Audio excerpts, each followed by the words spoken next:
This time on Psychic Investigators, a young mother vanishes. Send me a sign. Where are you? And the police can't find her. No leads came, nothing. Until a psychic tunes into her spirit. Little blips of things that were coming through. And claims to see what no one else can. Could feel her getting dizzy, heart fluttering. But are his visions too late? I didn't feel she was alive. Is the damage already done? Wasn't adding up. People involved, they got away with something.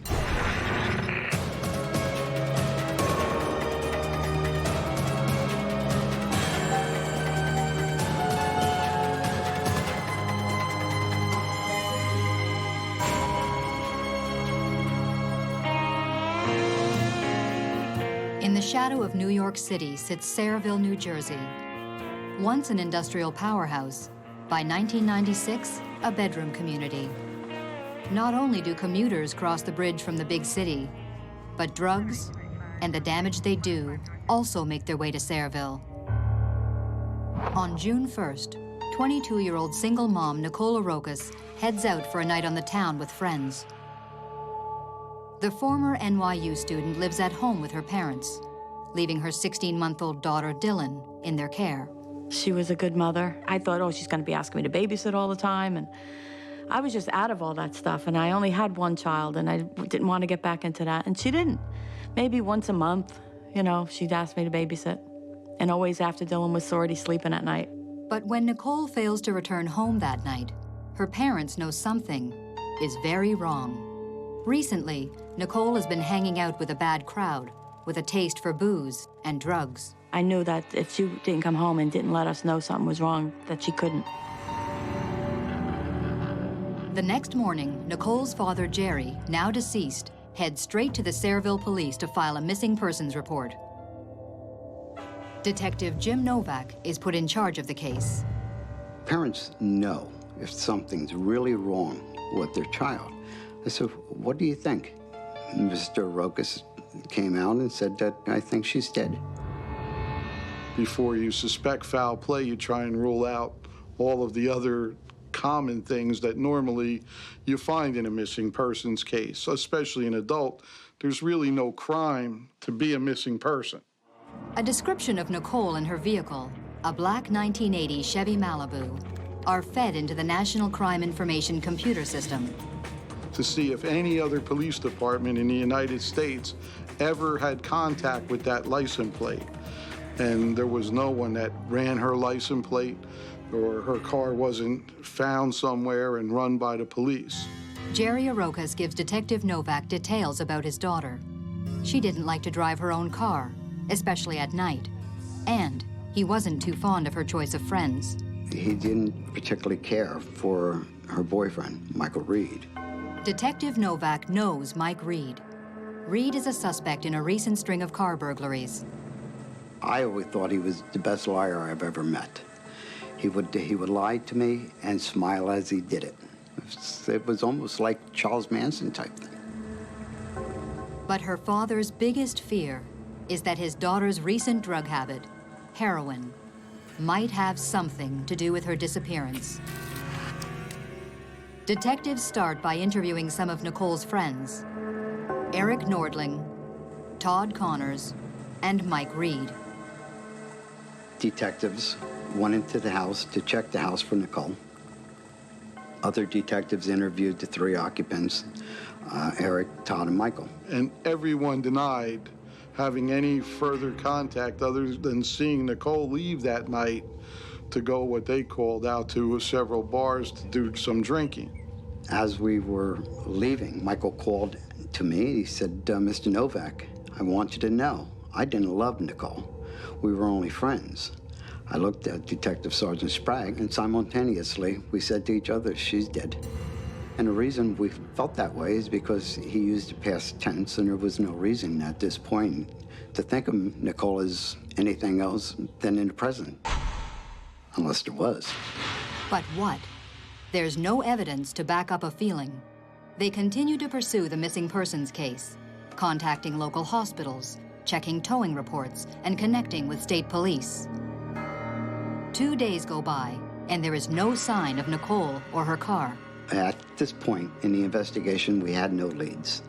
Once you don't come home for a number of days and no one hears from you for a number of days, now this person is really maybe not just a missing person on their own account, but maybe in fact some kind of foul play may have occurred here. I would go out on the back porch every night and just look around and say, just send me a sign, something. Where are you? I know you're out here somewhere. Desperate for any answers, the family is willing to try anything. My uncle Walt Werner worked for the Hackensack Police Department, and he suggested a psychic that the police force sometimes used. Frank St. James lives in New Jersey and has a reputation for finding missing persons. I'm like a human satellite or something, going anywhere. Little blips of things I could draw in, get real close. Sometimes they come really quick in flashes. It's like looking through their eyes. But his one rule? No immediate family members in the session. Diane Macaluso, Pat Arochas' best friend, goes in her place. My husband and I took a tape recorder with us to record the session, and we took a picture of Nicole with us. And what the picture shows him, no one really wants to hear. I tell you, I don't have a good feeling about it.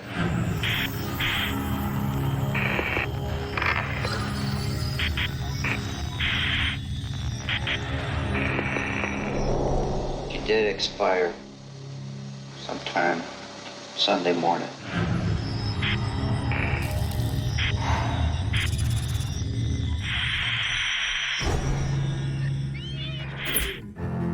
Single mother Nicole Arochas of Sayreville, New Jersey has been missing for 3 days. Psychic Frank St. James says she's dead. She did expire sometime Sunday morning. Oh, my heart sank when I heard that because I was still hoping that maybe she just went off with friends. The psychic claims to be picking up images of Nicole from the night she went out with friends. I pick up some drugs Saturday. The turnpike is off of there on one of those little side roads. She's not moving. She's not too far from home. I do feel something by Thursday. Is the psychic right? Will they find Nicole by Thursday? I didn't have hope that she was alive. I knew that when she didn't contact us and didn't come home, I knew it. But I just had to find her. The Arochas invite the psychic to their home. Maybe here he can get a clearer picture of where their daughter might be. Left alone, he moves through the house.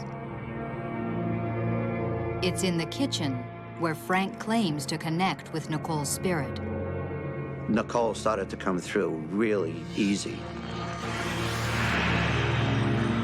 It looked like I was flying up above, near water, a dirt road, bridges, cattails, or her car in the marsh. One of the wheels was in the water, a feeling of closed in. I felt that if I was standing 25 feet away from where she was, I wouldn't be able to see her. I couldn't see it from the road. The only way is from above. Nicole's father takes the tape of both psychic sessions to Detective Novak.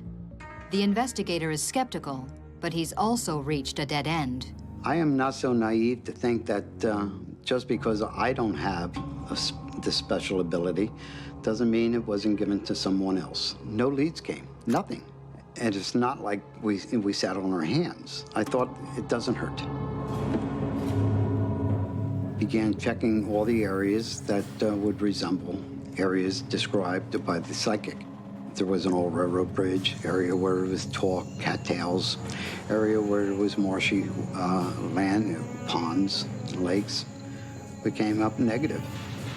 And then the detective remembers something else the psychic had said. Have they tried a helicopter in any of those particular areas? We're only 3 days into the investigation at this point, and I'm going to ask for a helicopter, because I felt I was going to meet with the resistance. But the next day, Novak gets his helicopter. It's Thursday, June the 6th. One of the pilots asked why we're using the state police helicopter. And I said, well, we're following the leads of a psychic with respect to a missing person. I'm saying to myself, oh, please, God, please let us find something, because if we don't, I am never going to live this down. 5 minutes later, above a secluded marshy area, very similar to what the psychic visualized, they do spot something. The pilot asked what type of vehicle we were looking for, and I explained to him it was a black Chevy we were looking for. At that point, he said, I think I see something down in the weeds right along the Raritan Bay. As the helicopter made several circles above it to find a landing spot where we could land the helicopter, you could see that there was, in fact, someone inside the vehicle. But what they see from the air is not so easy to see on the ground. Well, it was necessary to land on the beach area because of the tall cattails and the debris. It was a landfill, maybe a mile square, just covered with the cattails. You couldn't see anything. We each went in different directions, and as I approached this one curve, I was surprised because suddenly I saw the car, maybe 25 feet from the curve. The psychic indicated that you could be 25 feet from the car and not see it. The psychic had also said that he had a bad feeling about Nicole, that she was dead. Look in and I see the remains of what appeared to be a female. I noticed the position of her body. Car doors were locked. I radioed in the registration, confirmed that it was in fact Nicole's car. Once we opened the door of the vehicle, she didn't appear to be seated behind the driver's seat, that she happened to be more in the center of the vehicle between the driver's and the passenger side, that the vehicle was still in gear and the ignition wasn't all the way on. Inside, police find a letter in Nicole's purse, dated June 1st, the night she disappeared. That appeared to be a semi-suicide note. Yet, there was no evidence that a suicide had occurred here.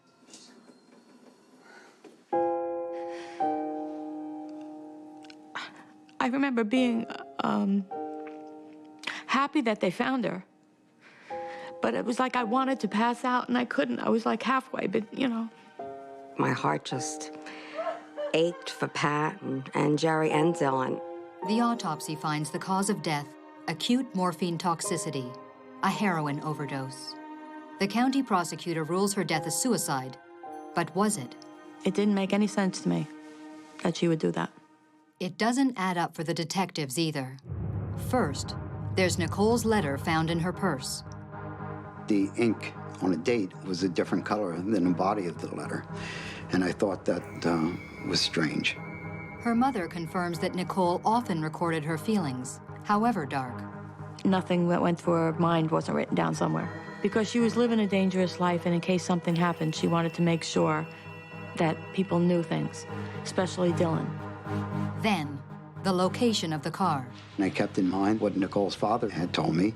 She didn't like driving at night, and she would have to drive over discarded railroad ties and roofing material that was discarded in the area. There was no way that Nicole drove herself to this particular location, especially at night. Somebody had to have driven her car there. And some of the things that really stood out were what wasn't there. No drug paraphernalia, there was no needles, no syringes, other than a ligature on the floor. And then Detective Novak remembers what the psychic said on the tape. Nicole was not alone when she died. There's at least 2 or 3 of them. They were there, they knew what happened. There was more to this than a suicide.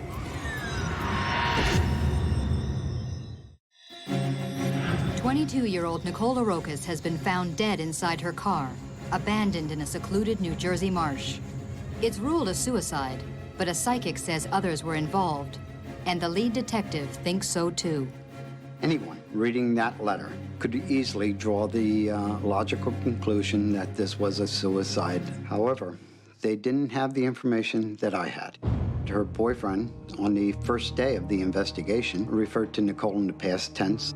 The position of her body, the fact that the car was locked. Most families, once a loved one commits suicide, kind of realize after looking back that the signs of suicide were there.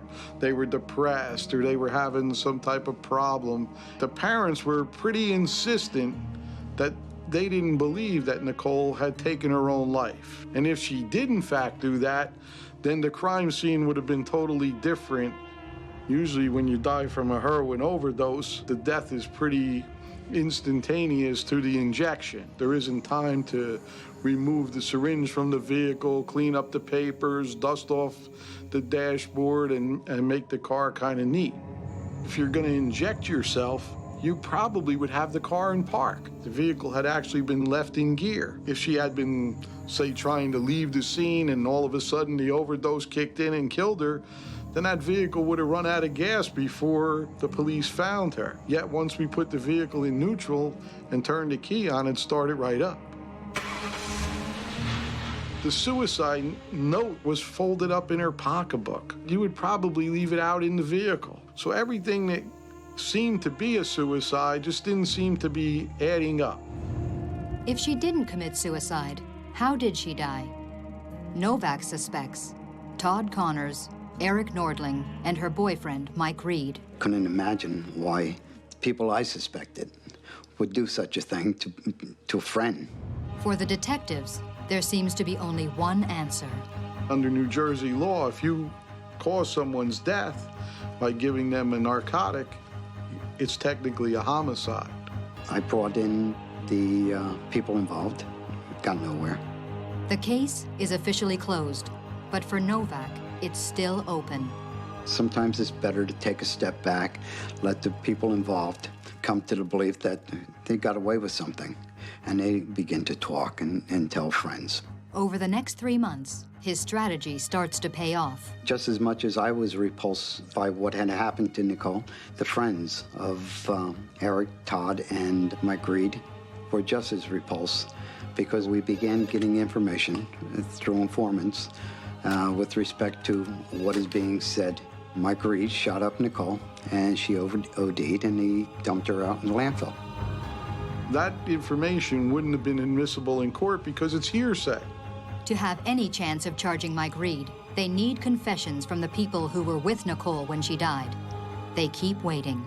After the call was processed at police headquarters, it was parked outside for the longest period of time. And every time I left police headquarters, I would look over at the car and I would say, "Come on, Nicole, help me out here." I repeated that probably 100 times. For the next 3 months, the case eats away at the detective until one December night. I was serving warrants at an apartment complex, totally unrelated to this, and I find this necklace. It was a child's necklace, the name Nicole. Although it's not Nicole's necklace, the detective sees it as a sign. And I thought, this is Nicole's response to me. Maybe it's time that I bring these people in and talk to them again. But Mike Reed is in jail on an unrelated charge. So Novak brings in his friends, Eric Nordling and Todd Connors. Eric was the first one to go in because we felt he was the weakest link. Sergeant Burns made Eric aware that he was familiar with Eric's family. His family would be disappointed with what they had done with Nicole. At that point, Eric tears up, and Eric began to tell. But Todd Connors admits to nothing. I just confronted him, I yelled at him, "This is what you do to her? You leave her there and rot?" And he just looked away. We knew he had him, but he said he didn't want to talk anymore. Novak needs statements from both Connors and Nordling in order to charge Mike Reed with Nicole's death. A few weeks later, he gets his chance. He brings Todd Connors in on a contempt of court warrant from a nearby town. But this time, he ups the ante. Novak brings in an investigator from the county prosecutor's office. She threatens to charge Connors with obstruction if he doesn't talk. It's Connors' last chance, and it works. Todd finally corroborates what Eric Nordling has already admitted, and what the psychic saw 6 months earlier, that Nicole was not alone when she died. According to their statements, around 8 p.m. on June 1st, 1996, Nicole, Todd, Eric, and Mike Reed head out to buy drugs. A half hour later in Perth Amboy, Nicole cashes her welfare check. At 9 p.m. in Newark, Mike Reed buys heroin. At a rest stop off the Garden State Parkway, Eric and Todd shoot up. Mike Reed shoots up Nicole. Todd and Eric fall asleep.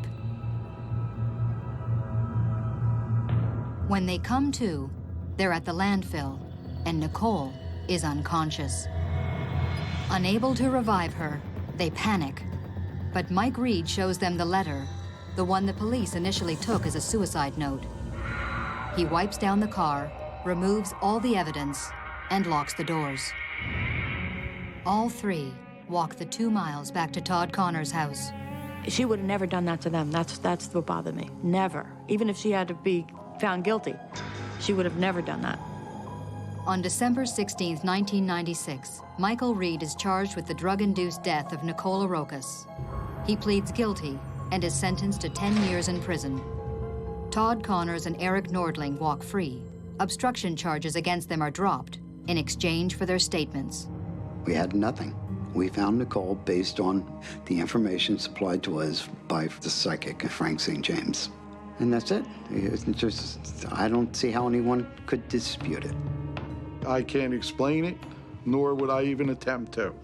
I would certainly not have a problem with talking to a psychic or talking to the devil himself if it would help us solve some of our unsolved crimes. I've done hundreds of cases. This was particularly gratifying, I guess, too, and sad at the same time, but I felt I helped the family at least.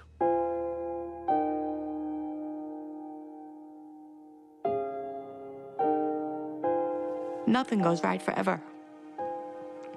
There's no closure, you never see them again. She didn't have a normal funeral, none of it was the same. Everything was messed up.